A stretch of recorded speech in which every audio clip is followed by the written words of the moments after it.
ब्रह्म सूत्र के द्वितीय अध्याय के चतुर्थ पाद के पंचम अधिकरण के प्रथम सूत्र का विचार संपन्न हुआ है। द्वितीय सूत्र का विचार भी प्रारंभ हुआ था। द्वितीय सूत्र के द्वारा व्यावर्त्य शंका को प्रथम भाष्यकार भगवान ने बताया। प्रथम सूत्र में बताया गया कि प्राण, ये जो प्राण जो है ये हो जाता है, क्या नाम, न तो क्रियारूप है, इंद्रियों की सामान्य क्रियारूप भी नहीं है और वायु रूप भी नहीं, स्वतंत्र तत्व है। वायु और इंद्रियों की सामान्य क्रिया से अलग है मुख्य प्राण। तो सांख्यों की एक शंका है, मुख्य प्राण को यदि हम जैसा मानते हैं वैसा वेदांती नहीं मानेंगे। सांख्य कैसा मानते हैं? इंद्रियों की सामान्य क्रिया रूप ही मुख्य प्राण को मानते हैं। वैसा यदि वेदांती नहीं मानेंगे, जैसा मन एक स्वतंत्र है सूक्ष्म शरीर का अंग, ऐसे चक्षुरादि भी स्वतंत्र अपने अपने एक अंग है, उनका स्वतंत्र अस्तित्व है। ऐसे ही मुख्य प्राण का भी स्वतंत्र अस्तित्व मानेंगे तो क्या होगा? वे स्वतंत्र होने पर भी, वागादि तत्व के रूप में विद्यमान होने पर भी, कोई क्रिया रूप नहीं है, किसी के धर्म नहीं है, जीव के भोग के प्रति उपकरण होने से, साधन होने से वे जीवाधीन है, भोक्ता के अधीन है, पूर्ण स्वतंत्र नहीं है। तत्व रूप से तो है, लेकिन वो भोक्ता रूप जो जीव उसके अधीन तत्व है, हाँ, करण रूप है। ऐसे मुख्य प्राण को यदि इस शरीर के अंदर स्वीकार करेंगे तो करण कोटि में तो आएगा नहीं चक्षुरादि के तरह, तो जीव के तरह उसको स्वतंत्र मानना पड़ेगा, भोक्ता मानना पड़ेगा। ये प्रसंग आता है। जो लोग इंद्रियों की सामान्य क्रिया रूप ही मुख्य प्राण को नहीं मानते हैं, इंद्रियों के क्रिया से अतिरिक्त तत्व मानते हैं, उनके मत में जीव के तरह प्राण में भोक्तृत्व, कर्तृत्व की आपत्ति आती है। और बाकी की अपेक्षा इंद्रियों का ऐश्वर्य भी श्रुति ने काफी बताया है। ये कहा कि बाकी इंद्रियां तो अपना अपना कार्य करने से थक जाती है, और जब थकती है तो सो जाती है। सोने का अर्थ है अपने अपने व्यापार से उपरत होना। मुख्य प्राण थकता नहीं है कभी, इसलिए जगता ही रहता है। वागादि के अपने अपने व्यापार से उपरत होने पर भी प्राण व्यापार युक्त रहता है। एक विशेषता उसकी हुई, कभी उसका श्वासोश्वास रूप, स्पंदन रूप जो व्यापार है वह रुकता नहीं है, चलता ही रहता है। यह निरंतर व्यापार होते रहने का नाम ही प्राण का जगना, वो जगता रहता है। और श्रुति बताती है कि वागादि अन्य इंद्रिया तो आसक्ति रूप पाप से व्याप्त हो गई, और मुख्य प्राण अनाप्त रहा, मृत्यु से आप्त नहीं हुआ। तो मृत्यु से अनाप्तत्व ये भी एक विशेषता मुख्य प्राण की है। और मुख्य प्राण की विशेषताएं हैं कि वो संवर्ग है, वागादि को अपने में लीन कर लेता है और वही अन्य वागादि इंद्रियों का संरक्षक भी है। प्राण इतरान प्राणान रक्षति इत्यादि श्रुति बताती है। ये सारी जो विभूतियां हैं मुख्य प्राण की, इससे भी मुख्य प्राण इस कार्यक्रम संघात में स्वतंत्र हैं, यह प्रतीत हो रहा है। इस प्रकार की आशंका सांख्यों की है। इस शंका का समाधान करते हुए वेद व्यास जी ने बताया कि चक्षुरादिवत्तु तत्सहशिष्ट्यादिभ्य में तू शब्द का प्रयोग करके वेद व्यास जी ये बता रहे हैं कि मुख्य प्राण में जीव के तरह स्वातंत्र्य का प्रसंग नहीं है। ये तू शब्द का अर्थ है, सांख्यों की शंका का व्यावर्तक है। अपितु मुख्य प्राण वागादि के तरह जीव का उपकरण ही है, उपकरण स्थान यही है। इस कार्यक्रम संघात का अध्यक्ष है, स्वामी है, ईश्वर है, राजस्थानीय जीव। इसलिए गीता में जीव को ईश्वर भी कहा गया। यच्चाप्युत्क्रामतीश्वर, इसमें ईश्वर है जीव, उत्क्रमण करने वाला। वो किसका ईश्वर है? तो इस कार्यक्रम संघात का। ईश्वर का अर्थ होता है स्वामी, समर्थ। और उस ईश्वर के प्रति जैसे वागादि इंद्रिया उपकरण है, ऐसे मुख्य प्राण भी उपकरण के तरह उपकरण ही है।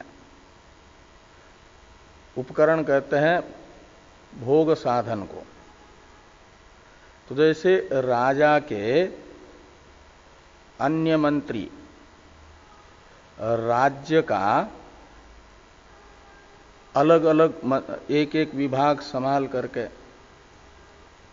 राजा को राज्य भोगने के लिए साधन बन जाते हैं, उपकरण के तरह उपकरण होते हैं।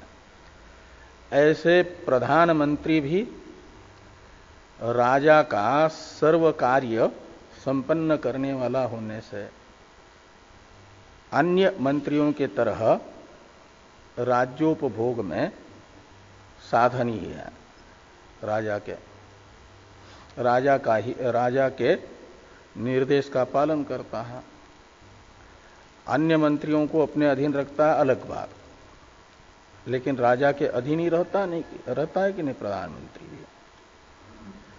ऐसे ही तो इस प्रकार वो प्रधानमंत्री स्थानीय जीव के प्रधानमंत्री स्थानीय जो प्राण है वह जीव के प्रति उपकरण ही है, साधन ही है, न कि जीव के तरह स्वतंत्र। इसे बताया गया चक्षुरादिवत इस उदाहरण से मूल सूत्र में।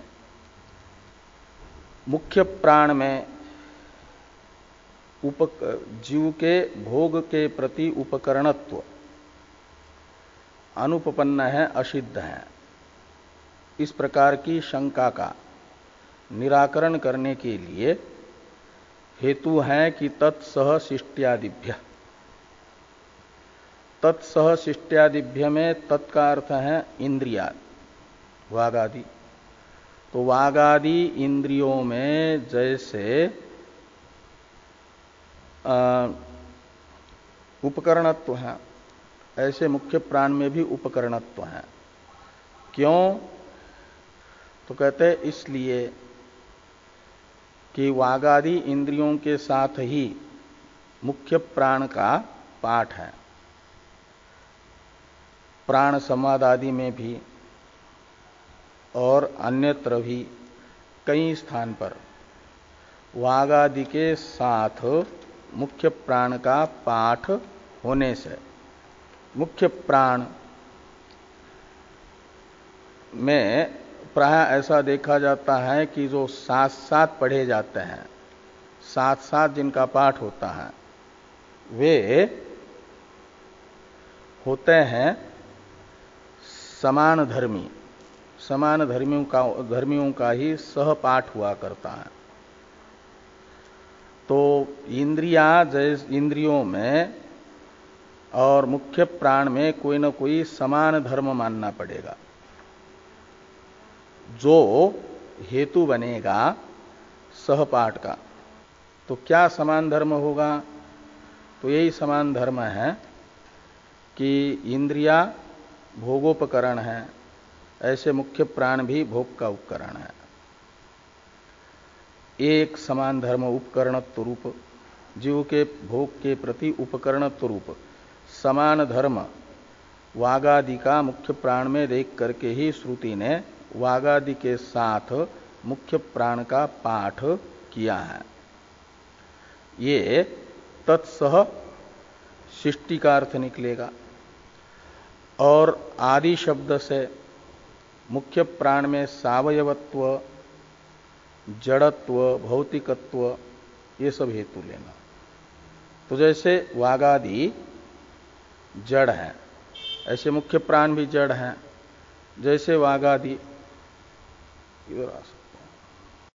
तो मुख्य प्राण जैसे वागादि भौतिक हैं, जड़ हैं, ऐसे मुख्य प्राण में भी भौतिकत्व, जड़त्व और सावयवत्व ये वागादि का साम्य है, समानता है। और इसको लेकर के सहपाठ हो रहा है। और सहपाठ से ये निश्चित होता है कि भोग के प्रति जैसे वागादि उपकरण है, ऐसे मुख्य प्राण भी जीव के भोग के प्रति उपकरण ही हैं। इसे इस सूत्र से वेद व्यास जी बता रहे हैं। चक्षुरादिवत्तु तत्सहशिष्ट्यादिभ्य। इसका भाष्य है, तो भाष्य को देखिए तू शब्द इत्यादि से। तू शब्द इत्यादि भाष्य की अवतरण टीका है। तो पहले टीका को देखिए। प्राणो न भोक्ता भोगोपकरणत्वात् चक्षुरादिवत इति सूत्रार्थम आह तू शब्द इत्यादिना। तो प्राण भोक्ता नहीं है, प्राण पक्ष है, भोक्तृत्वाभाव साध्य है। सांख्य भोक्तृत्व का प्रसंग प्राण में बता रहे थे न, वेदांत मत में प्राण में भोक्तृत्व का प्रसंग रूप दोष है, ऐसा सांख्यों का कथन था। सिद्धांती बता रहे हैं कि प्राण में भोक्तृत्व का प्रसंग नहीं है, इसलिए प्राणो न भोक्ता, ये प्रतिज्ञा है सिद्धांति की। हेतु है भोगोपकरणत्वात् और दृष्टांत है चक्षुरादिवत। यत्र यत्र भोगोपकरणत्वं तत्र तत्र न भोक्तृत्वं यथा चक्षुरादयः। तो जिसमें जिसमें भोगोपकरणत्व है उसमें उसमें भोक्तृत्व का अभाव है। जैसे चक्षुरादि इंद्रिया, इनमें भोगोपकरणत्व होने से भोग कर्तृत्व नहीं है, भोक्तृत्व नहीं है। इस प्रकार का इस अधिकरण के द्वितीय सूत्र का अर्थ भाष्यकार भगवान बताते हैं तू शब्द इत्यादि वाक्य से।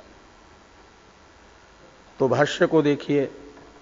तू शब्द प्राणस्य जीववत स्वातंत्र्यम व्यावर्तयति।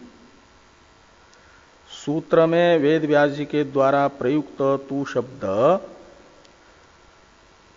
प्राण में स्वातंत्र्य का व्यावर्तक है। जीव में जैसे स्वातंत्र्य है ऐसा प्राण में स्वातंत्र्य नहीं है, यह बता रहा है तू शब्द।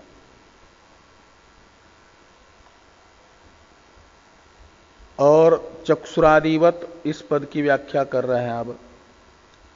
यथा चक्षुरादीनी राज प्रकृतिवत जीवस्य कर्तृत्वम भोक्तृत्वंच प्रति उपकरणानि न स्वतंत्राणि।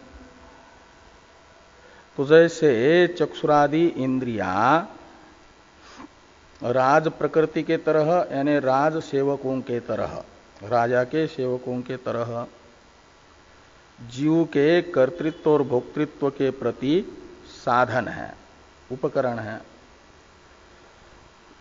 तथा मुख्योपि प्राणो राजमंत्रीवत जीवस्य सर्वार्थकरत्वेन उपकरण भूतो न स्वतंत्र। तो अन्य राज सेवकों के तरह मंत्री भी जैसे राजा का उपकरण ही होता है, वैसे ये मंत्री स्थानीय जो प्राण, जीव के मंत्री स्थानीय जो प्राण, वह जीव के सभी कार्यों का संपादक होने से वह भी मंत्री के तरह उपकरण ही है।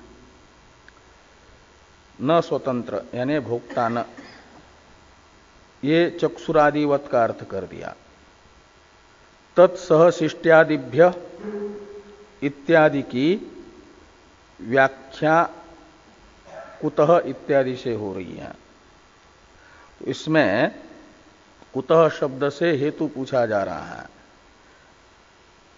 कि कस्मात यानी मुख्य प्राण को स्वतंत्र क्यों न माना जाए, क्यों उसे चक्षुरादि के तरह भोग के प्रति उपकरण ही माना जा रहा है, भोक्ता क्यों नहीं माना जा रहा है जीव के तरह। हाँ, यानी उसमें भी भोक्तृत्व माना जा जीव के तरह, नहीं जीवत्व तो दृष्टांत है ना। तो इसलिए कि उसमें मुख्य सांख्यों ने कहा था, सांख्यों की पूर्वाग्रह के कारण ये शंका है कि चक्षुरादि की अपेक्षा मुख्य प्राण में कई एक विभूतियां हैं, इसलिए उसे स्वतंत्र माना जा, भोक्ता माना जा जीव के तरह, ये प्रसंग आएगा। ऐसा जो सांख्यों का कथन था उसका निराकरण करने के लिए सिद्धांतियों ने कहा कि मुख्य प्राण भी चक्षुरादि के तरह जीव के भोग के प्रति उपकरण ही है, ये सिद्धांतियों ने कहा। तो कुतः शब्द से सांख्य सिद्धांति से ये पूछ रहे हैं कि मुख्य प्राण में उपकरणत्व कैसे है। कुतः शब्द का अर्थ निकलेगा मुख्य प्राण को किस हेतु से उपकरण माना जा रहा है, साधन माना जा रहा है, ये कुतः इस शब्द से बताया गया। सिद्धांति कहते हैं तत्सहशिष्ट्यादिभ्य, तत्सहशिष्ट्यादिभ्य ये मूल में मुख्य प्राण में उपकरणत्व साधक हेतु को बताने वाला पद है और बहुवचन होने से अनेक हेतु बता रहा है। उसमें से एक हेतु है सहशिष्टि, तत्सहशिष्टि, और फिर आदि शब्द से अन्य हेतुओं को बताया जाएगा। पहले तत्सहशिष्टि इस हेतु की व्याख्या करते हैं भाष्यकार भगवान। तत्सह शिष्टि का अर्थ करते हुए तत्सह शब्द का पहले विग्रह कर रहे हैं। इसमें तत्शब्द का अर्थ है चक्षुरादि, इसलिए कहते हैं तैस चक्षुरादि भी ही सह एव प्राणः शिष्यते। तो चक्षुरादियों के साथ ही उपनिषदों में प्राण का भी पाठ है। शिष्यते यानी पठ्यते, उपदिश्यते। हाँ, शासु अनुशिष्टो धातु से शिष्यते बना है। कहां पर पाठ है तो कहते प्राण संवादादिसु। तो प्राण संवाद आदि प्रकरणों में वागादि के साथ ही मुख्य प्राण का पाठ है। पाठ होने से मुख्य प्राण को जिनमें उपकरणत्व निश्चित है, वागादि में उपकरणत्व सिद्धांति भी मानते हैं और पूर्व पक्षी भी मानते हैं, इसलिए उभय सम्मत होता है दृष्टांत। तो जिनमें उपकरणत्व दोनों को भी सम्मत हैं, ऐसा चक्षुरादि हुआ दृष्टांत। तो ये कहते हैं कि और उन उपकरणत्वेन रूपेण निश्चित चक्षुरादि के साथ ही मुख्य प्राण का प्राण संवाद आदि में पाठ होने के कारण ये माना जाएगा कि उपकरणत्वेन निश्चित चक्षुरादि के तरह ही मुख्य प्राण भी उपकरण है। नहीं तो उपकरणों के साथ अनुपकरण प्राण का पाठ श्रुति न करती, क्योंकि अधिकतर समान धर्मियों का ही पाठ देखा जाता है। यही बता रहे भाष्यकार भगवान कि समान धर्मणांच सह शासनम युक्तम बृहद रथंतरादिवत। तो एक बृहद साम है, कई प्रकार के साम होते हैं, उसमें से एक साम है बृहद साम, दूसरा साम है रथंतर साम। और इन दोनों का सामत्वेन रूपेण साम्य होने से साथ साथ में पाठ होता है। जैसे रथंतर साम है, ऐसे बृहत भी साम है, ये निश्चय किया जाता है। तो उन दोनों में सामत्व रूप समान धर्म से जैसे सहपाठ है, ऐसे मुख्य प्राण का चक्षुरादि उपकरणों के साथ पाठ का प्रयोजक कोई न कोई चक्षुरादि के साथ समान धर्म होना चाहिए, जो मुख्य प्राण में विद्यमान हो। चक्षुरादि में भी रहता हो, मुख्य प्राण में भी रहता हो, ऐसा कोई न कोई समान धर्म होना चाहिए। वो समान धर्म क्या है? तो कहते हैं यही उपकरणत्व रूप समान धर्म है, इसीलिए सहपाठ है। इसी अभिप्राय से ये कहा कि समान धर्मनांच सह शासनम युक्तम बृहद रथंतरादिवत। इस वाक्य का व्याख्यान है भाष्य में बृहद समान धर्मनांच इत्यादि का।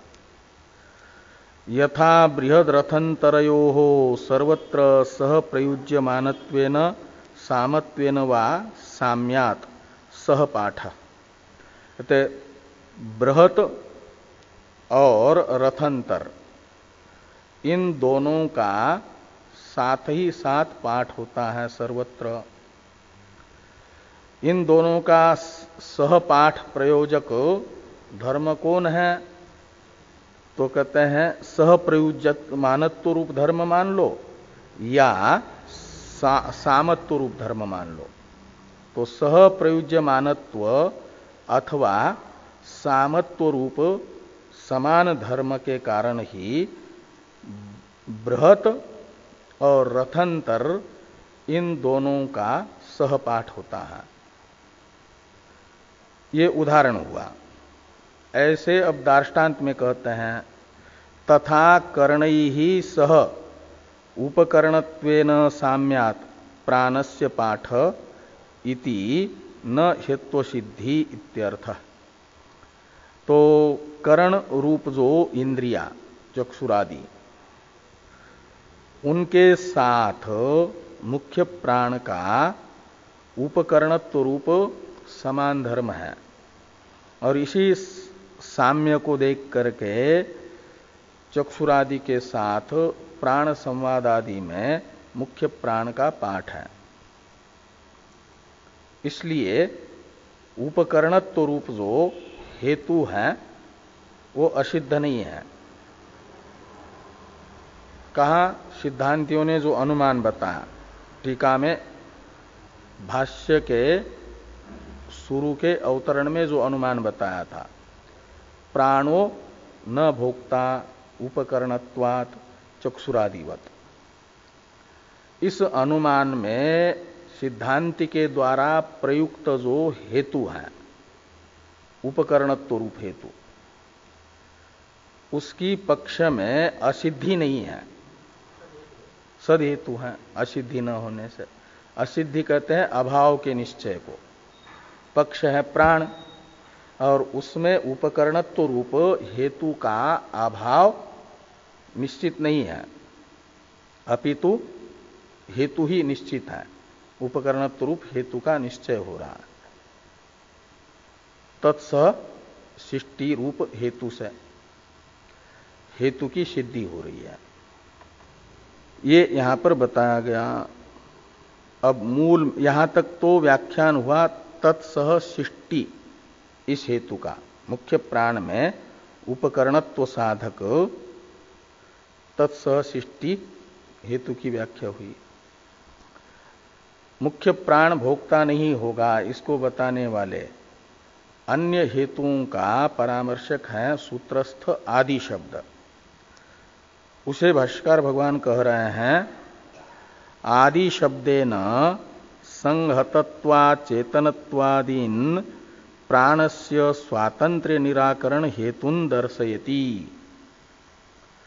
तो आदि शब्द से भगवान वेदव्यास जी मुख्य प्राण में स्वातंत्र्य का निराकरण करने वाले संहतत्व, अचेतनत्व, भौतिकत्व रूप अन्य हेतुओं को बता रहे हैं। दर्शयति का कर्ता है सूत्रकार, सूत्रकार है भगवान वेदव्यास जी। इसलिए अर्थ निकलेगा सूत्र में आदि शब्द का प्रयोग करके भगवान वेदव्यास जी मुख्य प्राण में स्वातंत्र्य का निराकरण करने वाले संहतत्वादि हेतुओं को बताते हैं। तो इन हेतुओं से भी मुख्य प्राण में स्वातंत्र्य का निराकरण होगा। उसके लिए बताया जा रहा है अनुमान टीका में। प्रतिज्ञा तो वही रहेगी, हेतु मात्र बदल जाएगा। तो यथा किंच प्राणो न भोक्ता सावयवत्वात् जड़त्वात् भौतिकत्वाच्च देहवत, ये अनुमान है। इसमें प्राण न भोक्ता प्रतिज्ञा वही है जो पूर्व अनुमान में थी। हेतु बदल गया, दृष्टांत बदल गया।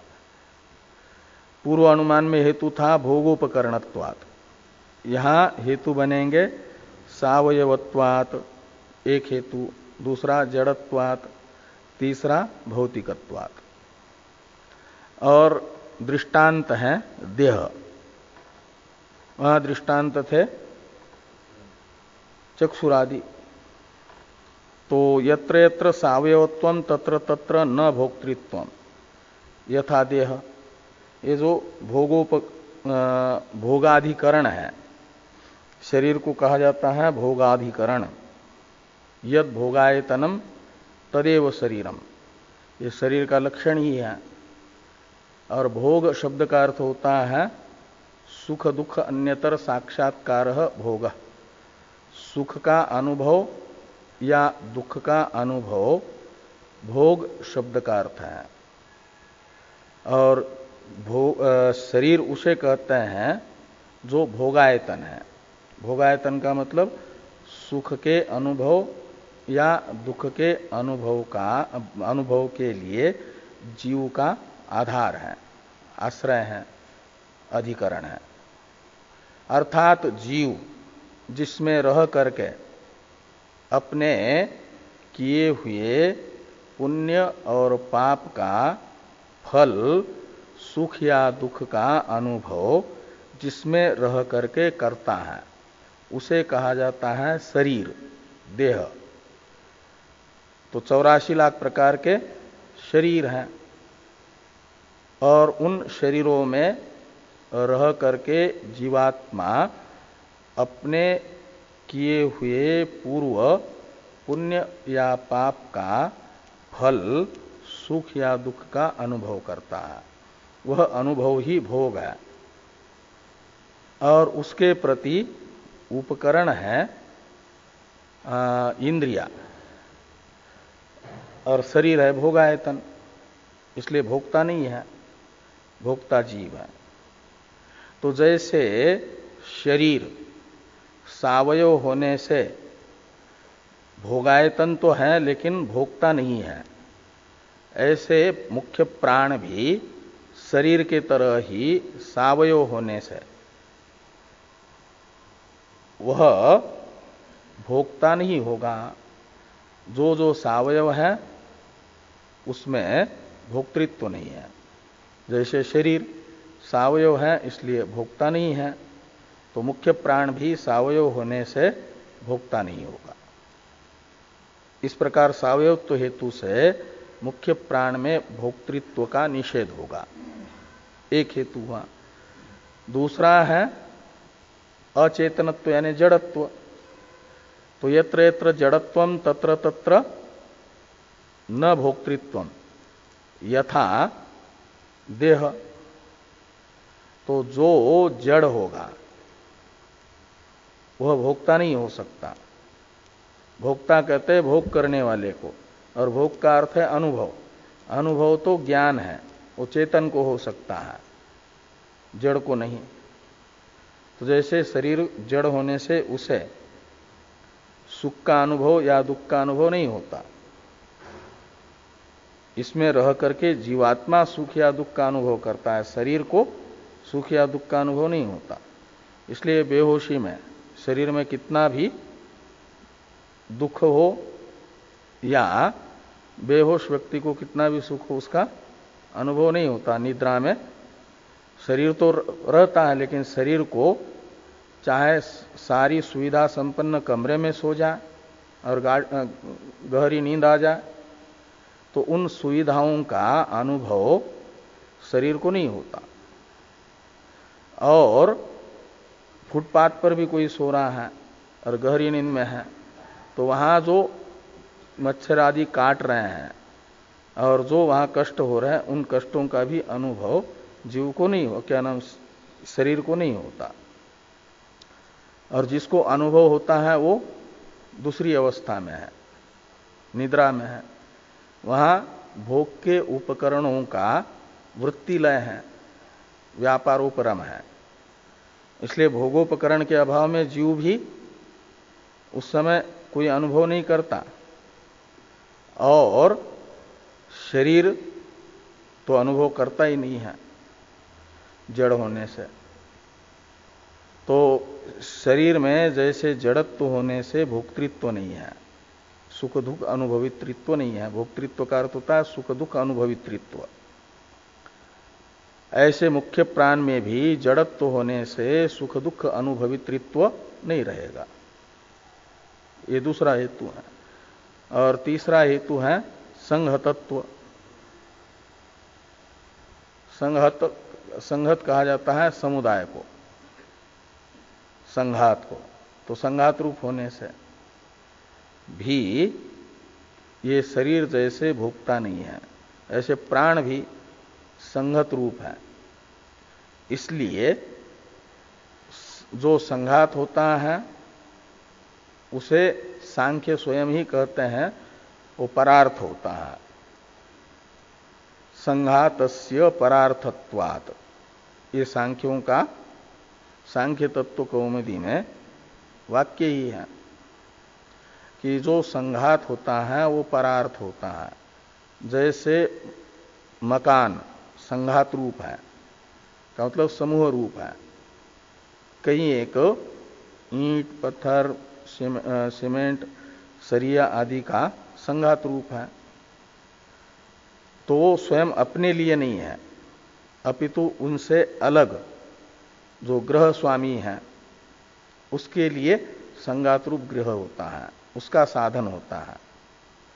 तो जीव क्या असंगत है जीव और संघात रूप है प्राण, इसलिए भी प्राण परतंत्र होगा, स्वतंत्र नहीं होगा, भोक्ता नहीं होगा।